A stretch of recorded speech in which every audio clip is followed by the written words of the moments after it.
Bienvenue sur Africa 24 dans cette nouvelle édition du 12-15. Voici les titres de l'actualité. L'annonce du départ du Mali, du Burkina Faso et du Niger de la CEDEAO secoue la région ouest-africaine, mais pas que. L'Union africaine regrette cette décision et appelle au dialogue pour préserver la solidarité africaine. L'Angola crée un plan d'urgence pour prévenir l'épidémie de choléra. Face à l'émergence de la maladie au niveau régional, les autorités angolaises souhaitent la mise en place d'efforts coordonnés dans la SADC, la communauté de développement d'Afrique australe. Et retour sur les manifestations contre les féminicides qui se sont tenues au Kenya le 27 janvier. Des centaines de personnes sont descendues dans les rues de Nairobi pour dénoncer les violences faites aux femmes. Depuis le début de l'année, au moins 16 femmes ont été tuées, victimes de violences selon les médias locaux.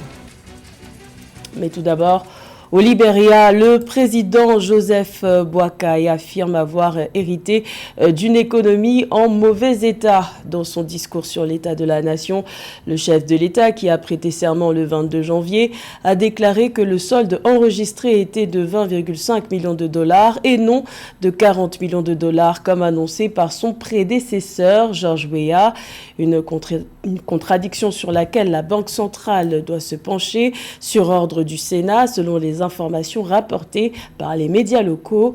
Le président Joseph Boakai a réaffirmé son engagement pour réduire le train de vie de l'État et procéder à un audit de tous ceux qui sont en position d'autorité.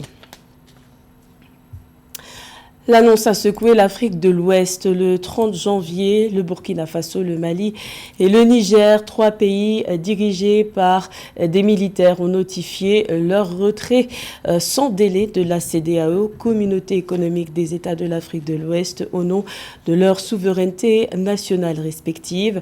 Une décision regrettée par l'Union africaine qui appelle au dialogue. Plus de détails avec Samantha Saberou-Sabouanga. Confirmer leur décision de se retirer de la Communauté économique des États de l'Afrique de l'Ouest, CEDEAO, le Burkina Faso, le Mali et le Niger ont le 30 janvier 2024 officiellement fait parvenir chacun à son tour une notification formelle à l'instance sous-régionale. Il y a matière à s'inquiéter avec cette décision des trois pays du Sahel de quitter l'entité sous-régionale que représente la CEDEAO. Je pense que concrètement, cela fragilise la CEDEAO d'un côté et cela vient remettre en question un certain nombre de considérations, notamment les institutions qui existent sur le continent africain. Je pense aussi que, ne serait-ce que d'un point de vue économique, le fait que ce soit trois pays enclavés, cela démontre une immaturité sur le plan politique et je pense aussi que ça ne correspond pas du tout à l'ère du temps où aujourd'hui on promeut des valeurs de libéralisme, certes sur le plan économique déjà pour la libre circulation des biens et des marchandises, mais également aussi par rapport aux populations et cela représente quand même une force pour ces pays. Le président de la Commission de l'Union africaine, Moussa Faki Mahamat, a regretté l'annonce du retrait du Burkina Faso, du Mali et du Niger de la Communauté économique des États de l'Afrique de l'Ouest, CEDEAO, engageant les leaders régionaux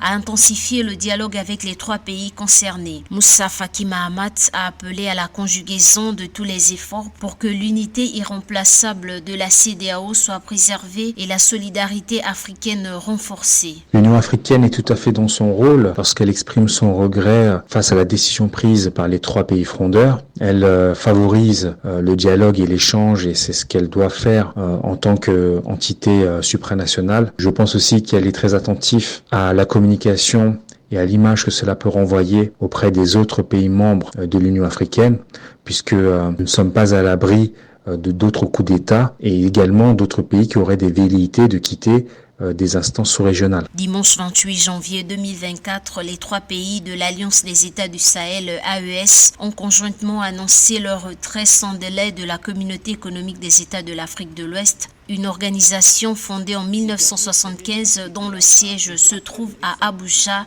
la capitale nigériane, avec pour mission de promouvoir l'intégration économique régionale dans tous les domaines. Dirigés par des gouvernements de transition, les trois pays sont sous sanction de l'institution régionale. C'est une première dans le domaine du financement du développement. La BAD, Banque africaine de développement, a décidé de vendre 3 milliards de dollars d'obligations hybrides. Objectif affiché, tenter de maximiser les bilans et augmenter le financement pour aider les économies en développement à faire face aux crises. Les explications de Philomène. La Banque africaine de développement, BAD, a réussi un coup de maître en émettant des obligations hybrides et en attirant un carnet de commandes de plus de 3 milliards de dollars. Le capital hybride permettra à la BAD de mobiliser davantage de financement sur les marchés de capitaux afin de renforcer l'accélération de la croissance et du développement de l'Afrique. Cette opération représente la première émission de ce genre de titres par la Banque multilatérale de développement à l'échelle mondiale selon Bloomberg. Nous avons là affaire à une institution multilatérale qui émet une espèce de bon de trésor pour être en mesure de lever de l'argent. C'est donc un mécanisme de financement qui consiste à faire jouer la confiance que la communauté nationale et internationale a envers l'institution de financement. Aujourd'hui, la situation est de nature à pouvoir nous donner un nouveau mécanisme de financement. Mais vous savez, lorsqu'on parle de 3 milliards de dollars et on a tendance à rendre cela exceptionnel, oui, bien sûr, par rapport à l'Afrique, oui, mais par rapport au monde entier, c'est très peu d'argent parce que simplement, ce n'est pas ce genre d'instrument que les gens utilisent pour être en mesure de lever de l'argent pour faire autre chose. À noter que la BAD cherchait à lever au moins 500 millions de dollars grâce à l'émission de ces obligations dites perpétuelles. Ce capital hybride est une combinaison de dettes et de capitaux propres. Il permettra à la BAD d'émettre des obligations vertes, sociales et durables supplémentaires pour financer des projets ciblant certains des défis de développement les plus critiques du continent, notamment la sécurité alimentaire, l'accès à l'eau et aux services de santé, ainsi que les changements climatiques. 3 milliards de dollars, là on cherchait 500 millions de dollars, ça peut paraître beaucoup, mais 3 milliards de dollars à l'échelle du continent et par rapport aux besoins, c'est quand même insignifiant. Il est important que, y compris Bloomberg et les autres, appartiennent à quand même considérer que nous sommes un continent avec des besoins de développement importants et que ce qui est beaucoup en Afrique devrait l'être ailleurs, ce qui est peu ailleurs devrait l'être également en Afrique.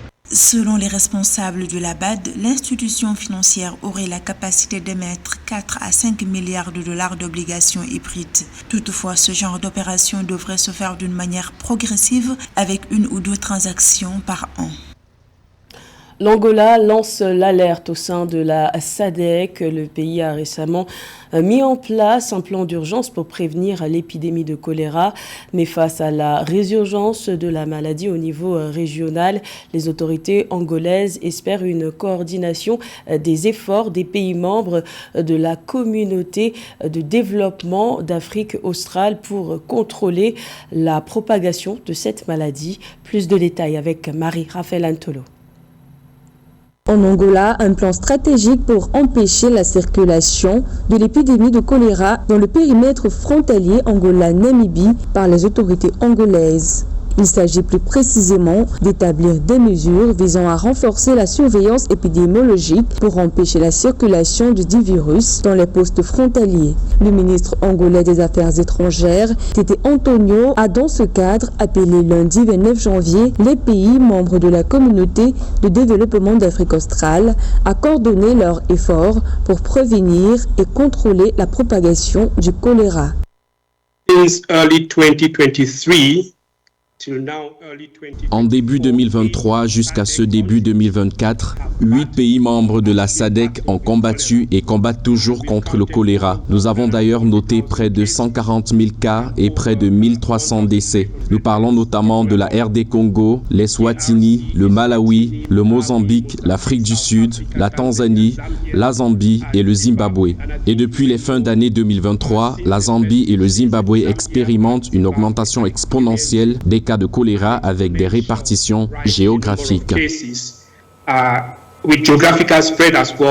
Bien que l'Angola n'ait encore officiellement confirmé aucun cas de choléra, les autorités sanitaires nationales ont toutefois relevé le niveau d'alerte en raison du grand nombre de cas signalés dans la région. Selon des statistiques officielles, depuis début 2024, au moins 28 pays ont rapporté 642 437 cas de choléra contre 16 pays au cours de la même période en 2022.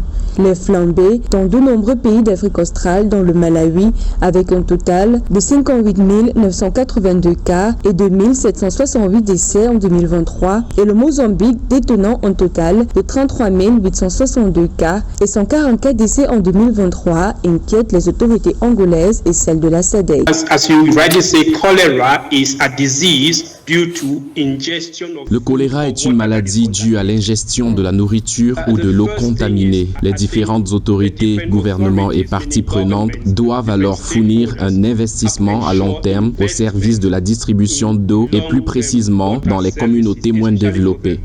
Disadvantaged communities, or what we call the hotspots. D'après le ministre angolais des Affaires étrangères, ces scénarios nécessitent une réponse régionale coordonnée pour relever ce défi, car aucun pays ne peut lutter seul contre une maladie comme le choléra qui ne tient pas compte des frontières. Des rassemblements pour protester contre les féminicides se sont tenus au Kenya le 27 janvier. Des centaines de personnes sont descendues dans les rues de Nairobi, la capitale, pour dénoncer les meurtres et les violences faites aux femmes. Selon les médias locaux, au moins 16 femmes victimes de violences ont été tuées depuis le début de l'année 2024. Les précisions de Marie-Raphaël Antolo.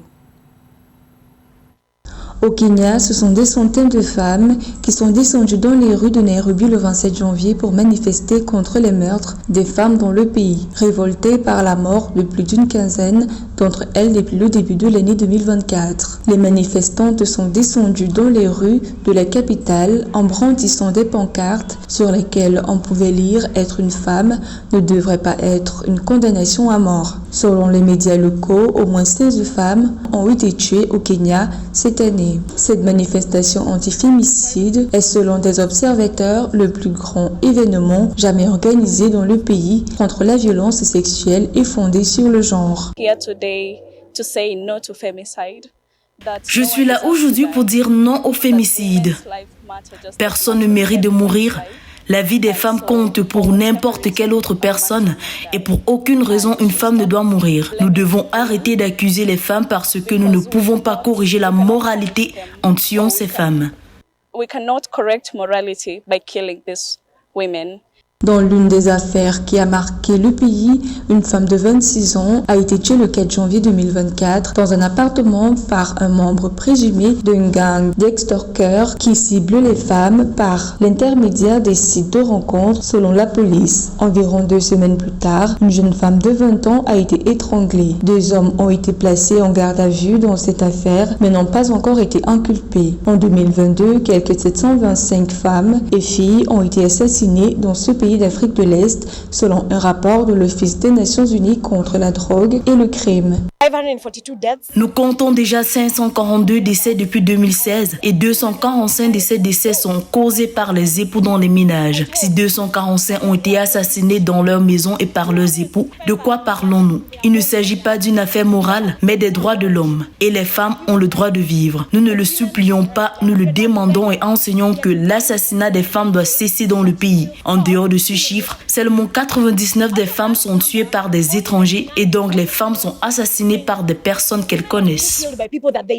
Selon un rapport gouvernemental publié en 2023, plus de 30% des femmes au Kenya sont victimes de violences physiques au cours de leur vie et 13% subissent une forme de violence sexuelle. Des sources officielles indiquent en outre que ce sont plus de 5000 femmes qui ont été assassinées dans le pays depuis 2016. Le Cap-Vert disputera pour la 2e fois de son histoire un quart de finale de la Coupe d'Afrique des Nations de football. Après leur victoire sur la Mauritanie en 8e de finale, les requins bleus affronteront l'Afrique du Sud pour tenter de poursuivre la compétition. Un rendez-vous très attendu qui se jouera ce samedi 3 février. Retour sur le parcours du Cap-Vert dans ce sujet de la rédaction. Une équipe mauritanienne, acculée par les requins bleus, finit par lâcher du lest à la 87e minute et offre aux Cap-Verdiens la qualification pour les quarts de finale de la Coupe d'Afrique des Nations de football Côte d'Ivoire 23. Sur un tacle mal contrôlé du gardien mauritanien, Babacar Niasse, sur l'attaquant Gelson Tavares, offre un pénalty au Cap-Vert, transformé par le capitaine des requins bleus, Ryan Mendes. On a vu une belle équipe mauritanienne, comme l'a dit Didier, une équipe qui était vraiment en place tactiquement. L'entraîneur de la Mauritanie a bien placé tactiquement son équipe et elle a créé beaucoup de problèmes. La preuve en est que c'est sur une erreur, comme on appelle défensive, que le Cap-Vert fait la différence sur un penalty. Jusque-là, grosse surprise de cette édition de la grande messe du football africain.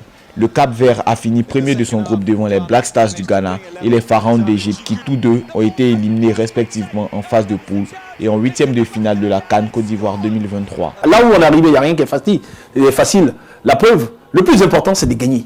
Ils ont gagné.